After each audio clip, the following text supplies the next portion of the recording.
Beogradu sam 2014. godine završila fakultet bezbednosti na smeru civilna zaštita i zaštita životne sredine. Posle toga sam želela da nastavim svoje studije, ali u Beogradu, posle i u Srbiji, nisam pronašla ni jedan master koji me zainteresovao, tako da sam čula za stipendiju francuske vlade i prijavila sam se 2014. godine. Od septembra meseca dobila sam stipendiju za master studije na geografiji. Master se zvao Klima, rizik, zdravlje i okruženje. Tako da sam uspela da odem u Francusku na najbolji master program koji je u tom trenutku postojao.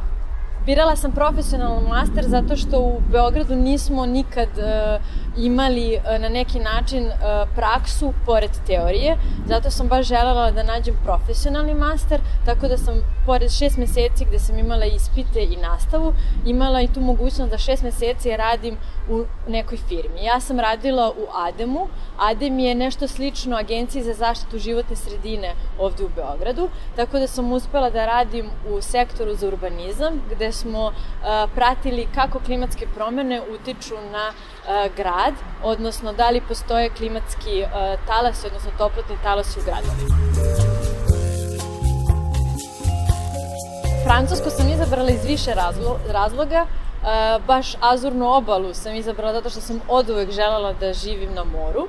Drugi razlog je zato što moja rođena sestra živi već 6 godina u Nici.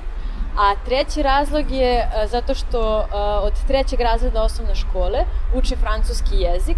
Pored osnovne škole učila sam ga i na Institutu za strane jezike, tako da sam želela da iskoristim francuski na pravi način, a mislim da master studije u Francuskoj su bile najbolje rešenje za to.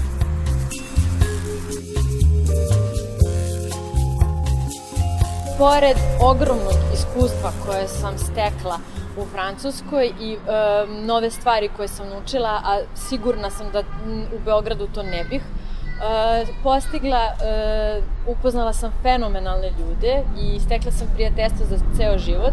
U protekle 3 godine ovde u Beogradu je 7 mojih drugara došlo da me obiđe, tako da mislim da prijateljstva koje stekneš u takvom momentu kada si otišao od kuće i kada si potpuno sam na neki način, ipak prijateljstva jako puno znače.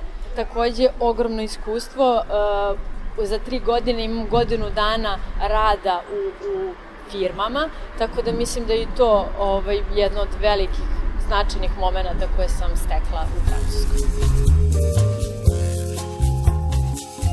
Preporučujem svima Francusku, pogotovo onima koji pričaju francuski jezik.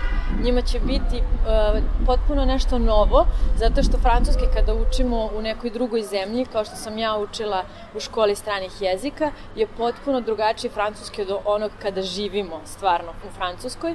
Tako da bih svima preporučila da probaju, jer je veliki izazov, a mislim da danas sve pokreće izazov kao što je studiranje u Francuskoj.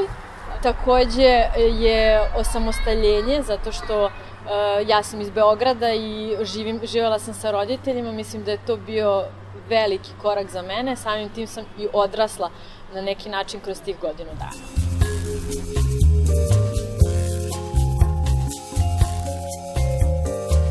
Volela bih da kažem da je Francuska prepuna fenomenalnih fakulteta, od Pariza pa do Azurne obale gde sam bila ja, i znam jako puno prijatelja koji su bili u Francuskoj i mislim da treba mu prelomiti u jednom trenutku i reći da želim nešto novo i da upoznam i novu kulturu i novi jezik i nove ljude i potpuno neki novi drugačiji život od onog koji imamo ovde u Srbiji, odnosno u Beogradu.